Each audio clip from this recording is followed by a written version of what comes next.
This little light of mine, I'm gonna let it shine. This little light of mine, I'm gonna let it shine.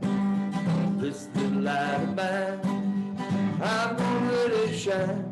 Let it shine, let it shine, let it shine. Shine all over Springfield, I'm gonna let it shine. Shine all over Springfield, I'm gonna let it shine. Shine all over Springfield, I'm gonna let it shine. Let it shine, let it shine, let it shine. This little light of mine, I'm gonna let it shine. This little light of mine, I'm gonna let it shine. This little light of mine, I'm gonna let it shine. Let it shine, let it shine, let it shine.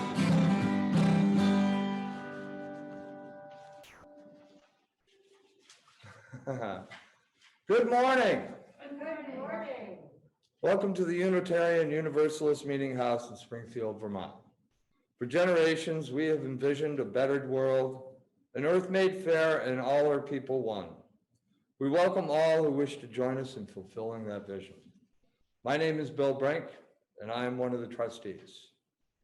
If you're a guest with us today, we invite you to simply enjoy being with us. You're welcome to join us after the service for refreshments and conversation. Thank you.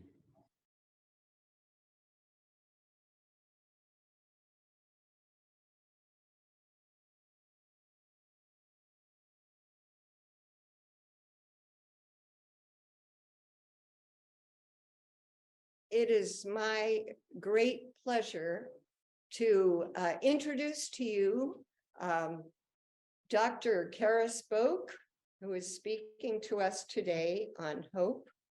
And Charis lives here in Springfield.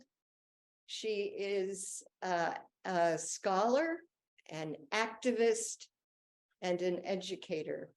She has been here several times in the pulpit before, and we're so glad you're here today.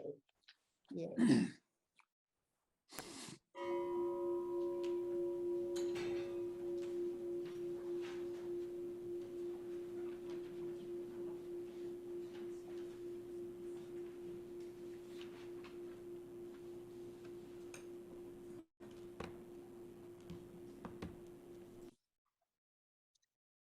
At times, our own light goes out and is rekindled by a spark from another person.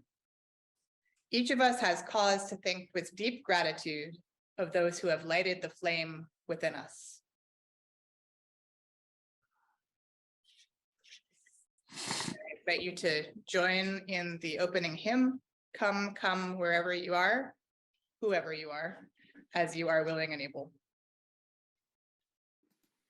Come, come, whoever you are, wonder, worshiper, lover of the evening. Ours is no caravan of despair. Come, yet again come. Come, come, whoever you are, wonder, worshiper, lover of the evening. Ours is no caravan of despair. Come, yet again come. Come, come, whoever you are, wonder, worshiper, lover of the evening. Ours is no caravan of despair. Come, yet again come.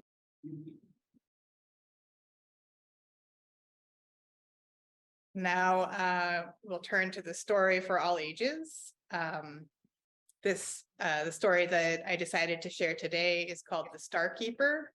It's written and illustrated by Faith Prey. The world had been dark for a long time. Rainy, lonely, dark. Every morning, The girl fed the fish and waited for things to be different. But every morning, the world stayed the same. On one especially wet day, the girl got tired of waiting. She made an enormous wish. She wished the lonely dark away. What was this? A star. It was beautiful and warm and perfect. She longed to keep it for herself.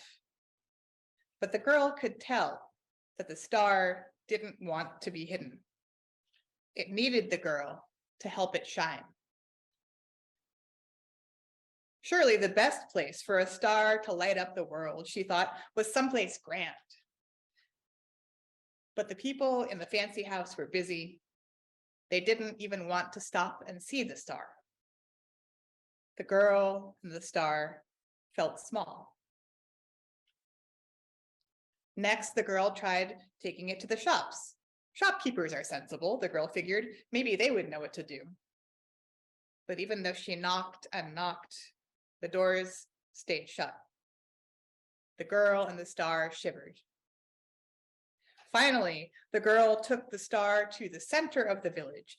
Maybe someone there would be able to help. But no one seemed interested.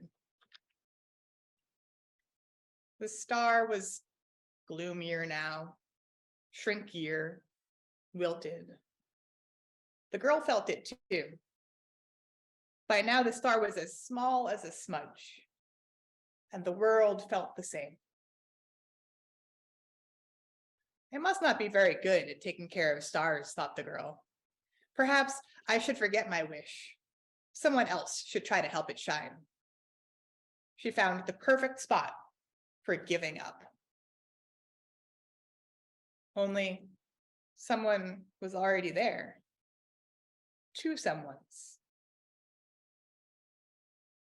Maybe there was something the girl could do. It was a very small thing. She shared her sweater and a tiny piece of the star. Now the star seemed rounder, shinier, glowy. Maybe, thought the girl, there were lots of small somethings she could do with the star. The girl and the star went everywhere. Each time she found something to do or someone to help, the girl broke off a bit of the star. Each time, the star grew. Maybe, just maybe, she did know how to be a star keeper. Because it did shine. Not all at once, not in a grand way, but in tiny sparks that warmed and flamed and joined stars upon stars that chased away the lonely dark.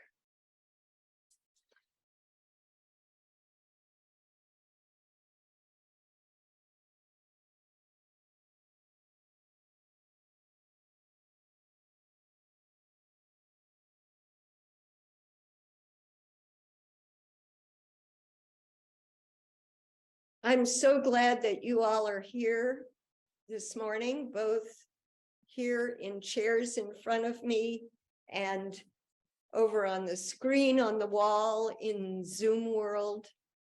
And now is the time we get to say our affirmation together. And Julaine will post those words up there. And would you join me in saying these words? Love is the doctrine of this church. The quest for truth is its sacrament, and service is its prayer. To dwell together in peace, to seek knowledge in freedom, to serve the needs of all beings, to the end that all souls shall grow into harmony with the divine. Thus do we covenant with each other and with the source of our being.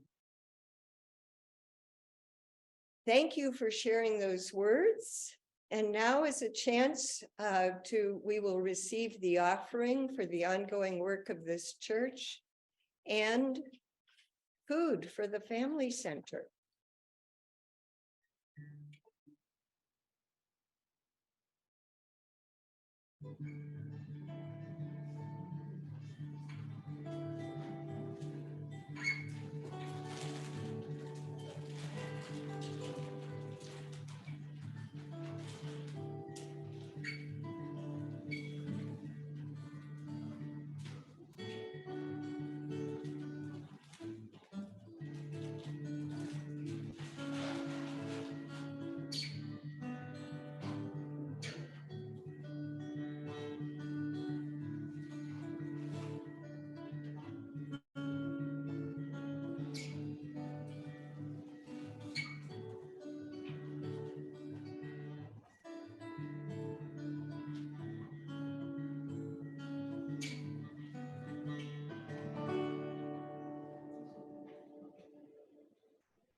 So today I want to talk a little bit about hope.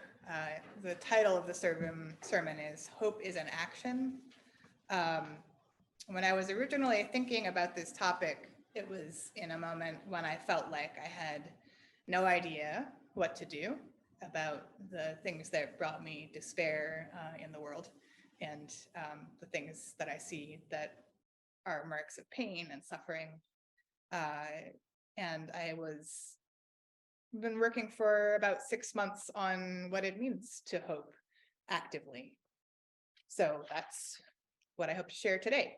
I think hope is really hard, can be really hard. And I think hope is a practice precisely because it's not easy. So the question is, what does it mean to hope when things seem like they're falling apart? I'm talking not just about when we feel like we ourselves might be falling apart, or when the world is falling apart outside of ourselves, but about the way that those things can happen together. We fall apart at the same time the world falls apart, or it feels like that. So we intersect with the world. We are part of the world, and we become through the world, and the world becomes through us, falling apart, putting ourselves back together. So if we're part of the world, what does it mean to hope? As an anthropologist and a social justice educator with commitments to grounding that justice work in spirit, I've been listening to the broader beloved community for tendrils of instruction about how I might learn to hope. Mariam Kaba has been a great teacher in this regard. She's an abolitionist who's working to dismantle the prison industrial complex, and she talks about hope as an active practice. Something we have to do every single day, like rehearsing for a play so we can remember our lines, or engaging muscle memory when we're running a 5K race, or even remembering to call a friend on their birthday. It's not something, she teaches me, that I can just expect to pop up in my emotional landscape unbidden. It can take work and attention. And another person, journalist and activist Kelly Hayes, points out that hope doesn't have to be a neat, tidy, shiny feeling, contrary to how some stories or romantic comedy movies might have us believe. Practicing towards hope, Hayes says, can feel gritty and messy and earthy and heavy. And that grit is the good stuff. That's the stuff, that earthiness that you can plant a seed in. So hope is a practice because it's not easy. Hope is a responsibility because we are tasked with remembering that things can be different. We must remember. Memory is a form of hope. Hope is a material because we can share it, offer it, exchange it with others, because in fact, it is with others that hope can come into being, just as the little girl who kept the star couldn't keep the star unless she also gave it away. Hope is an action because we must live into it one motion, one gesture, one story at a time. Slow, messy, imperfect, together. So in that vein, I'd like to share with you a song that I've been living with for these last months as I ponder what it means to hope in a complex world. Abigail and Sean Bengson, aka the Bengsons, have generously offered the use of their track, Hope Comes, for this service. I reached out to ask them about using it because the song has carried me in my thinking and acting towards hope. For me, the song lands somewhere between hymn, rock song, and movement ballad. And I'm curious to know how it lands for you. So I invite you to close your eyes if you'd like to, or to look at the lyrics, which will be on the screen, or in your order of service. So listen for what calls out to you in this song. Come from the place where the hurt comes. I said, hope comes from the place where the hurt comes. I said, hope come from the place where the hurt comes. I said, hope come from the place where the hurt comes. I said, hope comes from the place where the hurt comes. I said, hope comes from the place where the hurt comes. I said, hope comes from the place where the hurt comes. I said, hope comes from the place where the hurt comes. The part of you that is not all right, yeah, is also the part that loves the light. And the part of you that is suffering is the part that calls in change. And you don't have to feel ashamed. There is nothing to forgive. The part of you that is crying out is the part that wants to live. Yeah, hope comes from the place where the hurt comes. I said, hope comes from the place where the hurt comes. I said, hope comes from the place where the hurt comes. I said, hope comes from the place where the hurt comes. When your world is burning down, well, getting hot is a sane reaction, but one in need of action because your spirit needs protection. So gather up your sinew and gather up your faction. Hope is not a feeling. Hope is an action. Hope comes from the place where the hurt comes. I said, hope comes from the place where the hurt comes. I said, hope comes. We are not all right. I said, hope comes. We are not all right. I'm gonna fall down on my knees. That's not living. I'm gonna say, will you help me, please? That's not living. I'm gonna say I'm not all right. That's not living. I'm just trying to make it through this night. Yeah. That's not living. I'm gonna fall down on my knees. Yeah. Oh, will we say, help me, please? Help me, please. We can say, hey, we are not all right. We are not all right. We can help each other get through the night.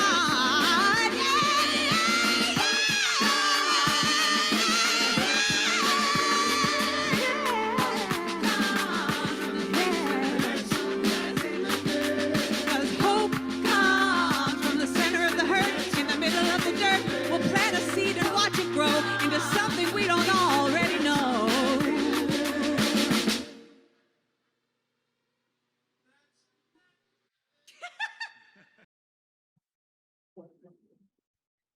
So in this song, I hear verbs, I hear action words, words that move, words that do, that can help guide us in practicing the daily messiness of hope. The Bengsons invite us into those verbs: feel, listen, call, gather, fall down, ask, plant, and dream. So recently, a community group I am part of met for the first time in many months. We gathered outside and COVID aware with a loose agenda to reconnect, to introduce, to tell stories of our successes and learnings over this last several years of our work, and to dream what might come next. And importantly, to set a date for the next meeting. Doodle is just not good enough. I had offered to lightly facilitate the parts that needed facilitating. So I asked the circle of 20 or so people what there is to celebrate, what successes we've had in the last 2 years. The first answers were not what I had expected to hear. I had thought someone would immediately mention our work to support youth organizers, running rallies around racial justice and reproductive freedom. I had thought someone might immediately mention the 120 people who came to the Zoom school board meeting when an anti-critical race theory proposition was up for a vote, who successfully mobilized so that our teachers and students might still have freedom to teach and learn. But no, the first things people mentioned, personal learning from the process of being in the group itself. Personal learning about masculinity and white supremacy in themselves. And people talked with passion about how important it has been to them that this group exists at all.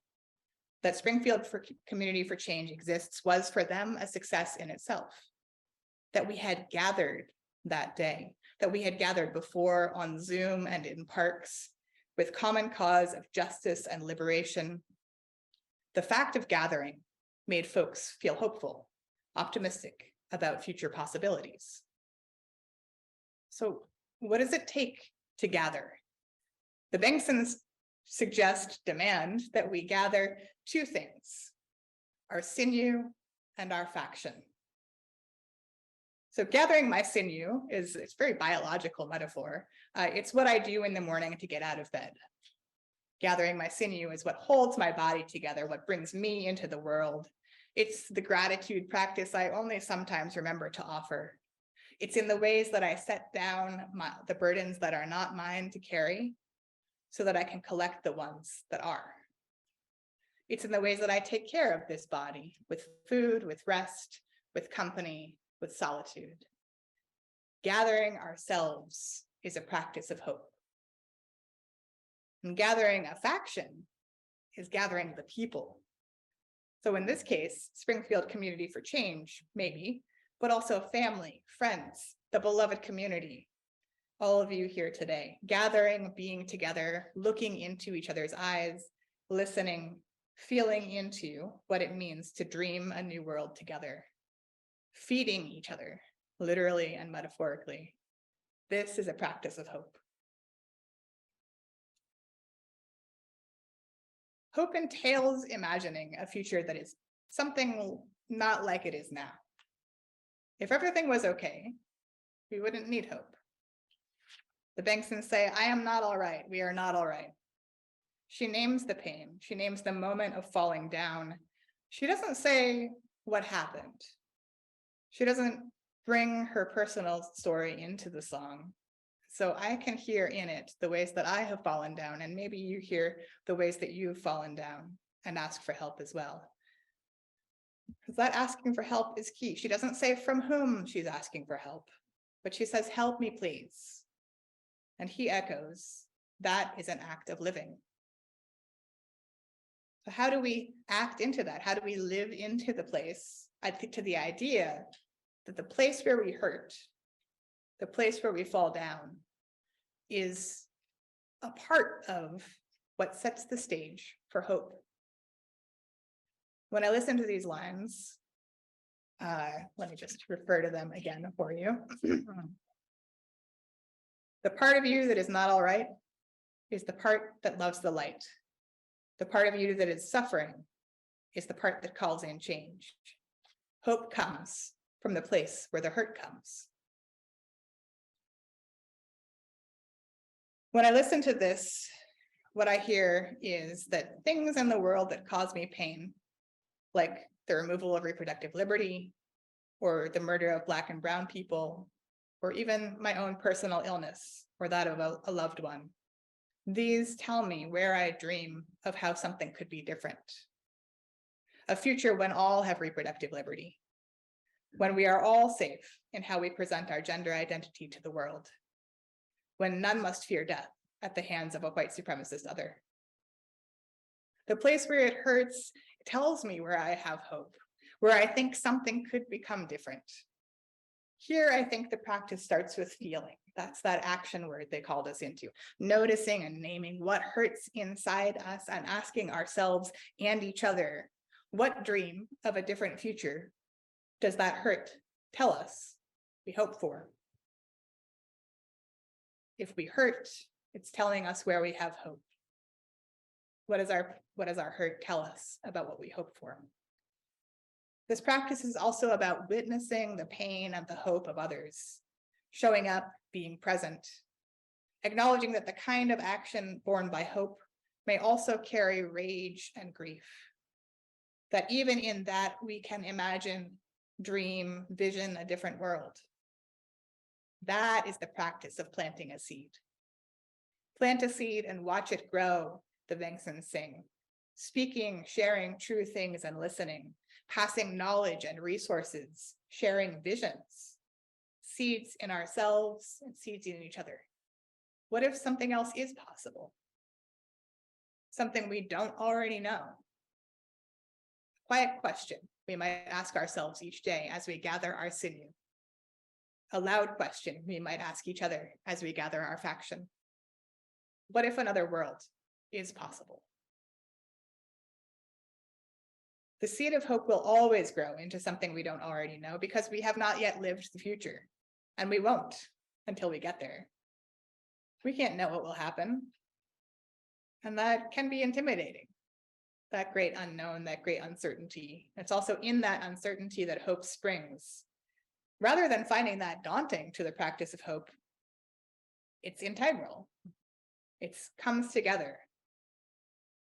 So living into the sinewiness of our individual lives in this great world gathering, here I want to offer you a practice for hope that I offer to youth and young adults that I work with when they are overwhelmed by the enormity of pain and injustice and convince themselves they can't make a difference. So I offer this to you now. This is for everyone on Zoom and in person alike. I invite you to close your eyes if you're comfortable. Reach out your hands to either side of your body or simply envision doing this. In your left hand, you hold the hands of your ancestors, those who have come before. These might be family ancestors, they might be movement ancestors, inspirations to you. All those who have come before, who have laid the path you landed on when you got here. There are many of them, as far as your mind's eye can see. And in your right hand, you hold the hands of those who will come next. Children, yours or those of other beloveds. Ones whose faces you'd know in an instant, ones you will never know. The dreamers and the fighters of the world that unfolds among us. There are many of them, as far as your mind's eye can see. You stand here holding in your hands these long lines of those who come before and those who come next. Your hands are stretched out. You are here, but not all of this is yours to carry. There are many standing here at the same time as you, also holding this moment, also standing irreplaceably right now alongside you, carrying what is known and what is not known, what is hoped for and dreamed and felt from one moment to the next. It is not all yours to carry, but what is yours to carry is your blessed responsibility. You being here now is a practice of hope. Memory of what has come before is a practice of hope. Speaking the dream of what can come next is a practice of hope. Hope is a practice because it's not easy. Hope is a responsibility because we are tasked with remembering that things can be different. We must remember. Memory is a form of hope. Hope is a material because we can share it, offer it, exchange it with others. Because, in fact, it is with others that hope can come into being. Hope is an action because we must live into it, one motion, one gesture, one story at a time. Slow, messy, imperfect, together.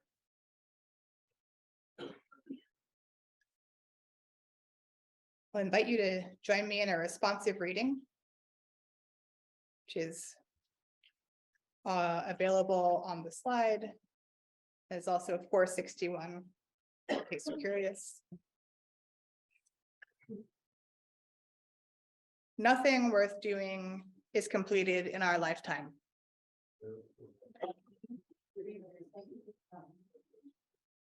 Nothing true or beautiful or good makes complete sense in any immediate context of history.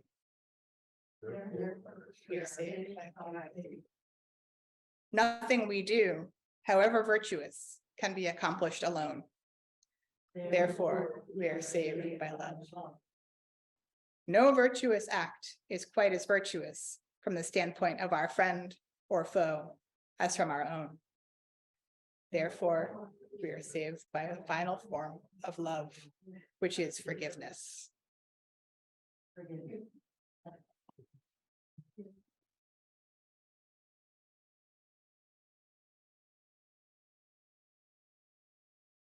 And for our closing hymn, we'll join in Gather the Spirit, number 347. And I will not sing out loud because you don't want to hear it magnified through this microphone. The lyrics are available on screen and in your hymnal. We have Come Sing a Song with Me Oh, sorry. as our closing hymn. Come And, sing the song with me. right. And That's this the is one one. that we recorded on. We lost you. Okay, so come sing a song with me. That's my mistake. And Oh. Parker Hills.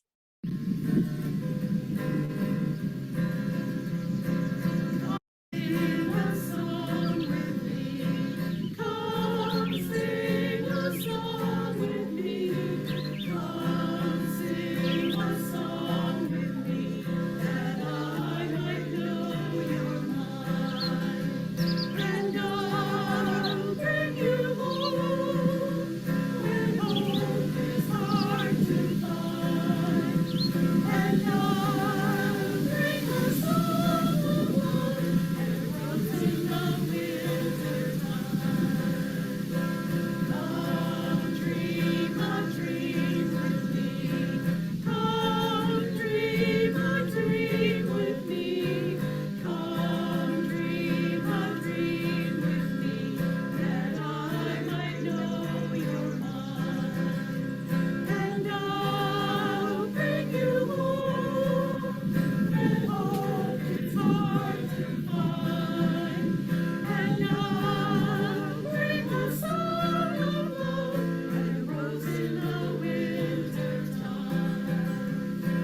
Come walk in rain with me.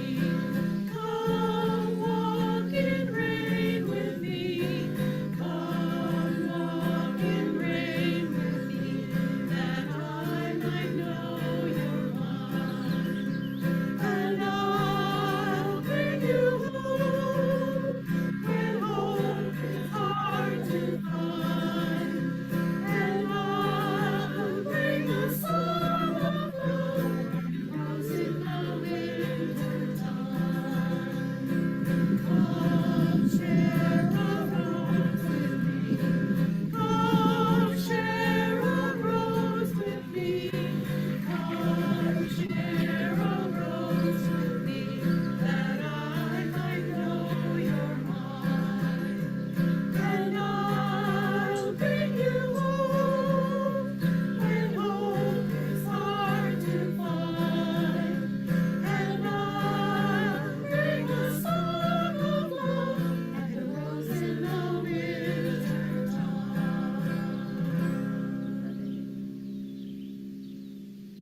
Thank you.